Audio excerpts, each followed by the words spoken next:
Hey everybody! So we got a new game for this episode of Game Analysis. And this game was sent in by hitthepin. He's playing as the black pieces. His rating is 1566. Okay, and his opponent is rated 1606, so they're both about the same level. This was from a 5-minute game, and we're going to take a look at it. I'm going to try to get through the first part of it pretty quickly because I want to focus a little more on some of the endgame. And I know if I spend too much time talking about things in the opening, I'll just drag everything out and it'll take forever. Because I know how I get when I start talking about chess.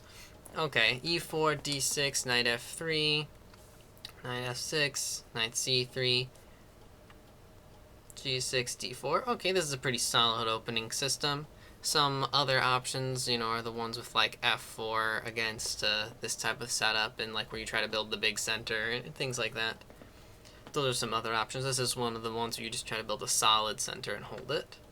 Not try anything too ambitious. But it's very solid.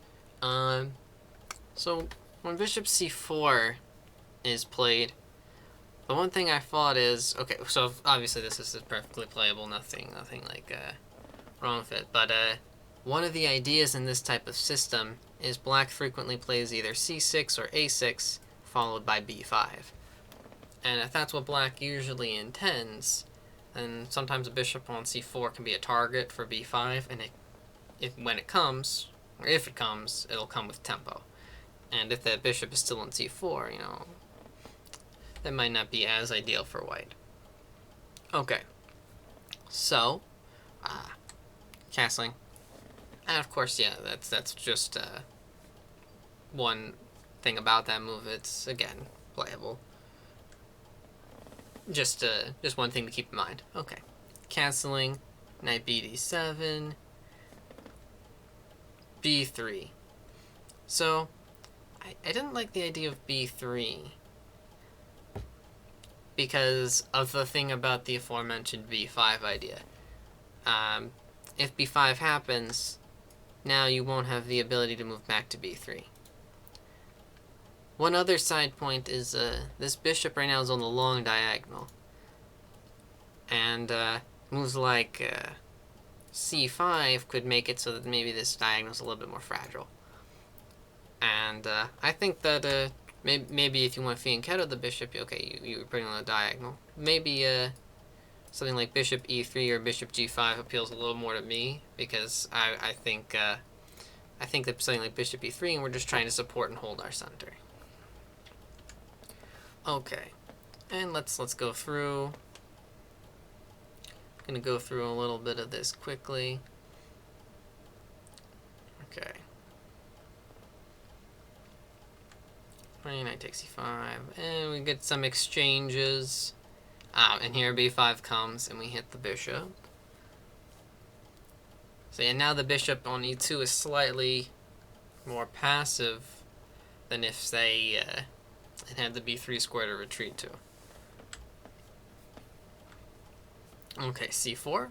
Okay, in c4, maybe we can open up some diagonals for the bishop, maybe. Because it is a bit restrained at the moment. Okay, and we'll get some exchanges. There's a move. Here it is. Here's the move. I was trying to get to this. This is a move that I have some mixed feelings about. On the one hand, I say, it's good. We're trying to put pressure on the center. We're trying to get some space. And we're trying to, do what we're supposed to do. On the other hand, I say we're weakening the king because now this diagonal is open and the king is open. There's no immediate way for white to take advantage of it or anything, but I feel like I wouldn't like playing it because I'd be like, now my king is a bit exposed. But at the same time, there's no real way for white to immediately take advantage of this king being a little bit more open. With takes, it's not like the king is completely opening up when the pawns are getting taken or anything. If white takes, so I just have mixed feelings about it. Good and bad feelings. Okay. queen e1. Next move as well. Mixed feelings about f4. Again, one hand, we're taking space. We're marching our pawns closer to the king, and, you know, he looks kind of vulnerable because he's here, and there's some weaknesses potentially if we can gain enough space and get our pieces near him. And our pawns, our pawn chain is pointing towards the king, and so one hand I'm saying that's good. Other hand I'm saying, well, we just gave up the tension that we created on the center with our last move. So it's like, again, I have mixed feelings about it. Yes, good, and yes, I also have just those mixed feelings. So that's what I have to say about that move. Okay. Rook d1, g5, and we're trying to cascade on the king side with the pawns. You know, just march our pawns and try to ram in. Sort of like the King's Indian defense, if you're familiar with those variations where you just ram your pawns up the king side. And ideas like h5 and g4 are in the mix, you know, just to try to go after the king, which seems to make sense. Maybe there's ideas of lifting up the rooks somehow and swinging them over somehow, like that. Okay, and let's keep going. So, of course, white wants to exchange queens, because if the king is in danger and looking like there might be an attack coming, exchanging the queens is generally what you want to do. And black is kind of compelled to do so. Okay.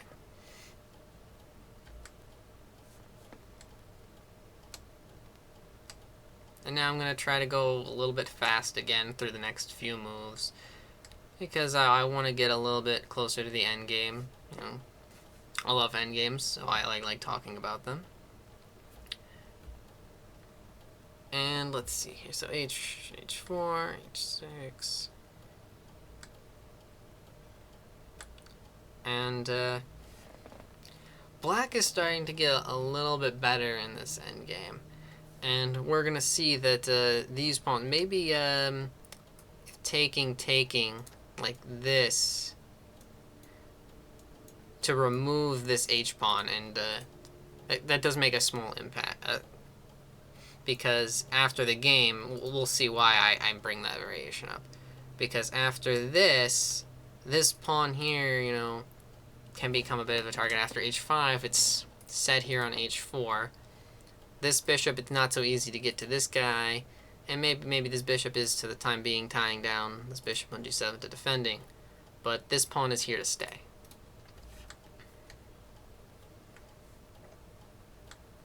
Alright, takes. And another thing that we have going on here that's good for black is if we look at the kings. This king has some potential, you know, maybe he can run around.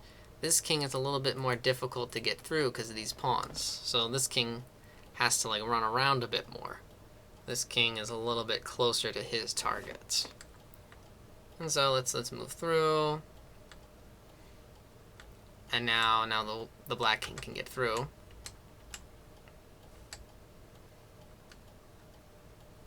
Alright. And let's go forward again, because there's another move I want to get to.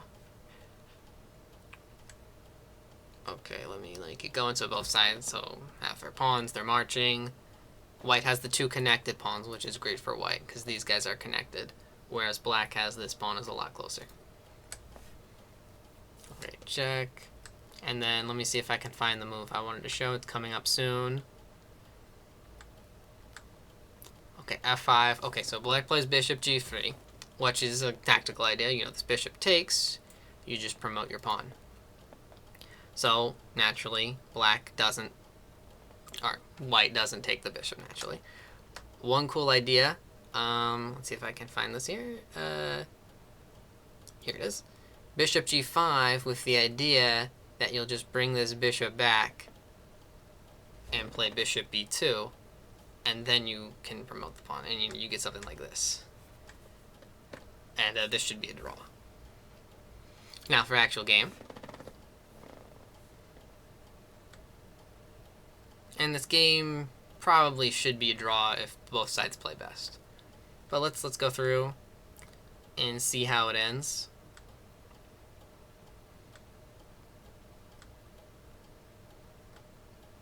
And after what happens in the game, these two connected pass pawns, we see the power of two connected pawns. And white gets the queen. And then we'll just fast forward until the end here. So yeah, interesting game. Some interesting points here. You know, I hope that you liked seeing the game. I hope I didn't talk too much about some of my crazy ideas. Alright, thanks for watching. Bye.